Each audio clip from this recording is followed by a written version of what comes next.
আসসালামু আলাইকুম viewers, e-bike জার্নির পক্ষ থেকে আমি অনন্ত নাও আপনাদের সকলকে জানাচ্ছি আন্তরিক শুভেচ্ছা।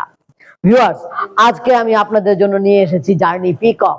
আর এই জার্নি পিকক সম্পর্কে নতুন করে ধারণা দেওয়ার আর কোনো প্রয়োজন আমি মনে করি না। তবুও অনেকের কাছেই তো নতুন, অনেকে তো দেখেন নাই।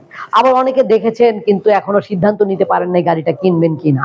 তাই তাদের জন্য নতুন করে আবারও বলছি, আমাদের এই গাড়িটা হচ্ছে 60 ভোল্ট 25 এম্পিয়ারের লিথিয়াম ফসফেট ব্যাটারি দিয়েও দিতে পারছি এবং 60 ভোল্ট 20 এম্পিয়ারের জেল ব্যাটারি দিয়েও দিতে পারছি। লিথিয়াম আয়ন ব্যাটারি দিয়ে নিতে গেলে দামটা একটু বাড়ে। তো ভিউয়ার্স, আমরা এই গাড়িটা 3 চাকা বিশিষ্ট এবং যে কোনো বৃদ্ধ মানুষ, ডিসেবল পারসন, মহিলারা ব্যবহার করতে পারে। সেই সাথে এই গাড়িটা কিন্তু একটা ফ্যামিলি বাইক, কারণ এটা কিন্তু 1 সিট থেকে 3 সিটও হয়ে যায়। আমাদের এই গাড়িটার দাম পড়বে 1,30,000 টাকা। কিনতে হলে এই নাম্বারে কল করতে হবে অথবা আমাদের ঠিকানায় চলে আসবেন। 259/4 ধোলাইপাড় হাই স্কুলের গেটের সামনে, ঢাকা। যাত্রাবাড়ি 259/4 ধোলাইপাড় হাই স্কুলের গেটের সামনে, ই-বাইক জার্নিতে। আসসালামু আলাইকুম।